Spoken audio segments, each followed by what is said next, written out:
Hello, I am Senior Chief Musician Kelly Watkins, a member of the United States Coast Guard Band. And today I'm here to talk to you about my favorite wind instrument, the trumpet. So I've been a member of the Coast Guard Band for about 18 years now, and I have played trumpet here that whole time in a wide variety of settings. And you may know that the trumpet is probably about the most recognizable brass instrument that's out there. We see them a lot in the media, on shows, on television. We've probably heard them played by famous artists such as Louis Armstrong, who really elevated the level of the trumpet in jazz playing. But one thing you might not know is that the trumpet actually dates back thousands of years. So the trumpet can be found all the way back into like the Egyptian period. It's written about in religious material, and it was often an instrument that was used in war. So here we have an example of a replica of a bugle. Now, this instrument would have been used riding on horseback by a soldier who would go ahead of the rest of the troops to sound the bugle call for what the next movement was to be. Was it to retreat? Was it to move ahead? Was it to stand by? So there's a whole series of bugle calls that would be played on this, also while riding a horse. So if you think about all those mechanics go into that, it's pretty tricky to do. So fast forward quite some time, and then now you have the modern day trumpet that looks, something like this. You may see variations on it. Mine is mostly silver, but it does have this one raw brass area on the lead pipe. So what we'll talk about next are, what are the components of the trumpet? Like, what are all these things on here? Like, there's so much that make up the trumpet. So when you take it out of your case, you'll basically find two separate parts: the body of the trumpet and the mouthpiece. This is the part that actually really makes all the sound, and this just acts as your megaphone. But it helps you in a lot of ways too. So let's talk about what makes up the trumpet here. So first you have your mouthpiece. When you put it in the instrument, you're inserting it to an area called the lead pipe, right here, into the mouthpiece receiver, which is this really small part here. So it's really nice if you just kind of slide it in there. One slight turn, no more than that, should be solid. It's not going to fall out or anything. So we talked about the lead pipe. That's the raw brass part that I have on my horn. And what I mean by raw brass is this is just the brass. It's not coated in anything. The trumpet is actually made up of all of this, but the rest of my trumpet has been plated with silver, so it looks kind of shiny and a little bit nicer. So we talked about the lead pipe here. The lead pipe curves around to this part here, which is really super important. This is the main tuning slide of the trumpet, and this is what will help you play at the same pitch level as all of your other bandmates and friends when you're playing together. This little guy here is also super crucial. This is your water key, and this is where you empty the condensation that builds up in your horn. As you're blowing air into it, water builds up in there, and you got to get rid of it somehow. And this water key really helps with that. I'll turn the horn around so you can see the other side of it.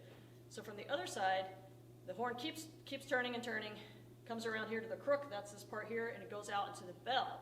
It flares out, right? Kind of like a megaphone, and this is where all the projection of the sound that you make comes out of the instrument. So you may notice also that I keep my hand sort of in this one spot over and over again, and I'll just change how my grip is here. This area here is called the valve block, and the trumpet is made up of 3 buttons, some people like to call it. 1, 2, 3. These are actually called valves. They move up and down. They can move independently of one another. They can move together in sequence, and this is how we change notes. Now, when the trumpet moved from this, through a variation of iterations to this, the valve is probably the most important invention that came along, because it allowed musicians to change through a different series of notes and create more notes, and not just play sort of in an open pattern all the time. So when you look at your, if you're a beginning player and you're looking at your fingering chart, and sometimes they'll have a 1, a 2, a 3, or maybe a 0 on there. So 1 would be first valve, which is the first one you see here that your pointy finger goes on. Then second valve is the middle one, and then third is the last. And then if you see the open on the fingering chart, that means you just play it open. You don't have to press any valves down. And one thing that makes the trumpet interesting, I think, is that you only have these 3 valves and the open ability. So you have to, first valve plays a myriad of different notes, unlike maybe, let's say, like saxophone that has a lot of keys on it and a lot of different combinations that you have to press. So that's the valve block. That's the basics of that.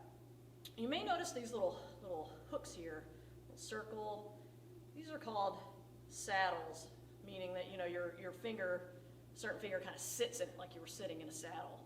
So this one is for the first valve slide, which helps with your intonation, and it's controlled by your thumb here. This is your third valve slide, which helps with intonation as well. It's really crucial with intonation, specifically on your third valve. And then we talked earlier about the main tuning slide, which is the one that you'll probably adjust the most. Now, if you're a beginner player, I would probably say you don't need to worry too much about this first and third slides too much. You know, you want to focus more on making the sound, maybe creating really good breath, those sorts of things to help you play. But those are just the basics of what the instrument is made up of. I think we covered all the areas. You'll notice these little doohickeys on the bottom that screw off. It should screw off, there it goes. And these are just valve caps that help allow the air through and some of the condensation to come out that happens. So I guess we'll wrap up here by talking a little bit about how do we make a sound on the trumpet, right? We talked early on, I mentioned that it's sort of like a big amplifier, right?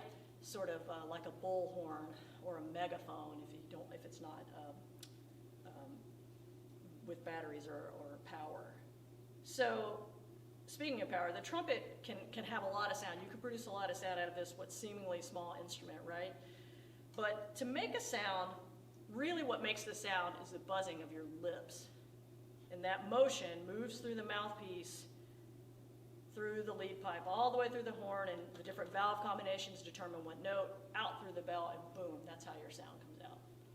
So when you're learning to play, you first want to practice taking really nice big open breaths. Nice big open breaths, really open in your mouth. Think you're breathing deeply all the way through your body. So then you have to get a buzz in your lips, kind of like saying, like, oh man, I want to eat that chocolate chip cookie right there. That tastes good. So that sort of formation, And then the vibration, you're blowing the air through your lips, and your lips are sort of vibrating very quickly against one another.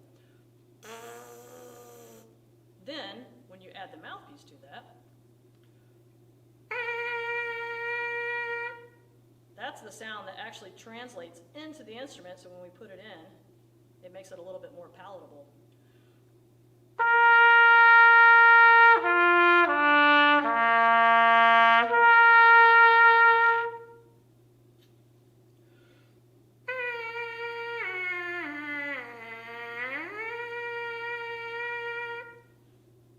Two totally different sounds, right? I think I prefer the mouthpiece in, but I'll let you be the judge.